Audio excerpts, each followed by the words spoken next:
In statistics, it's important that we know the difference between population and sample. Now, sampling distribution is a statistic produced from randomized experiment. Now, we have separated a population and sample by parameter and statistic. Now, by definition, parameter, it is a number which describes the population. And statistic, it will be the number that can be computed from a sample. Now, what is parameter? Parameter, by the definition, tells you the description of your population, and it's denoted by these Greek letters. So in statistic, mu symbolizes the population mean, the sigma will be your population standard deviation, and your p will be your population proportion. So every time you see these symbol in a statistical problem, you know that it's describing the statistical notation for a parameter. And for statistic, we're using different notation to denote that it is coming from the sample. So we have x bar for sample mean, s for sample standard deviation, and p hat for sample proportion. Now, example of parameters that describes a population will be this problem right here. So we have here the mean height of all male adults in the United States. So in this example, we're taking all the male adults in the United States. That's why it's a parameter which describes the mean of this particular population.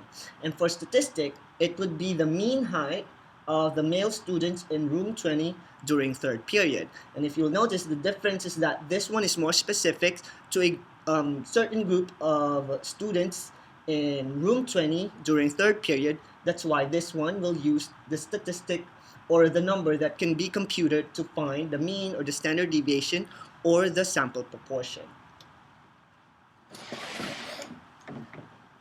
Now, this is an illustration of your population and your sample. So this will be your population and your sample, and you know very well that the sample came from the population, and it's in statistics, it's important that the sample that we are collecting will best describe our population. Now, parameters are unknown and unknowable, and that is a fact.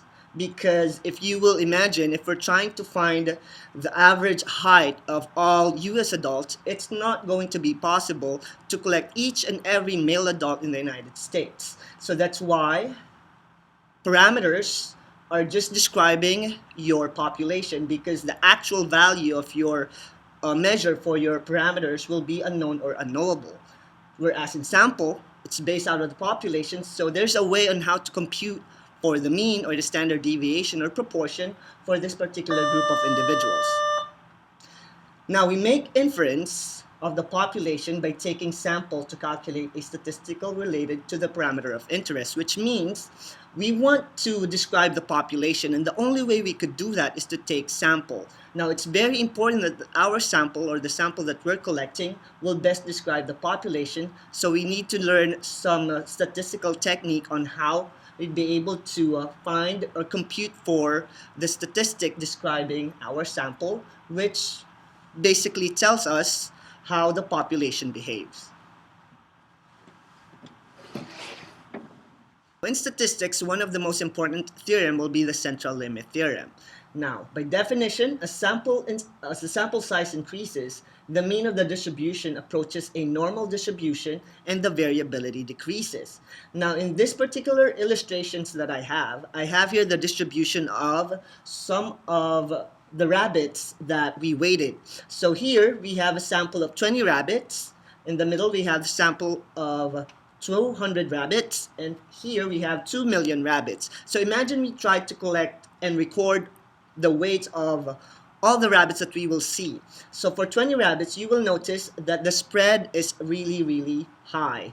And because it's high, we cannot really distinguish where the mean of the distribution is. So here, there's some rabbits here that are really, really heavy, and some rabbits that are very, very light. So here, we're not going to be able to come up with a true conclusion that the true population mean of the rabbits is somewhere in this particular range. So going to our 200 rabbits, you will notice that it's beginning to shape up as a normal curve. However, the spread is still very wide because we only have 200 rabbits in our sample. Now, by the central limit theorem, according to this theorem, when we increase the sample size, it will approach a normal distribution, and you will notice it in your 2 million rabbits. So imagine we weighted 2 million rabbits, and this will be the distribution that we'll be able to illustrate. So notice that in 5 pounds, more and more rabbits are concentrated in the middle. There will be some rabbits that will be really light and some rabbits that will be very heavy. So, but this distribution, it's approaching a more normal curve, and its spread is becoming smaller. So this is basically the illustration of your central limit theorem, that as the sample size increases, your normal or your distribution will become more normal.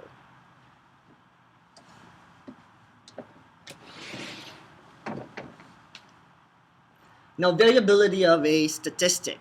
In this example, I'll be able to show you how the variability affects your distribution. So in this case, the average height of all male students in Barstow High School is said to be 66 inches with a standard deviation of 2.1 inches. Now, you will see the difference of the density curve by its sample size. With a sample size of 100 male students, you will see that the spread of your curve is wider. And when your spread is wider, it means that it has high variability. Whereas if we increase our sample size and gathered 760 male students and record their height, you will see that the distribution is now becoming slimmer, or their spread is slimmer, and it's beginning to be a more normal curve. So this particular illustration is giving you low variability. So in statistic, not all high number is good. So here, if we have a lower variability, it means the height of students are more consistent towards the middle, which is approximately 66 inches.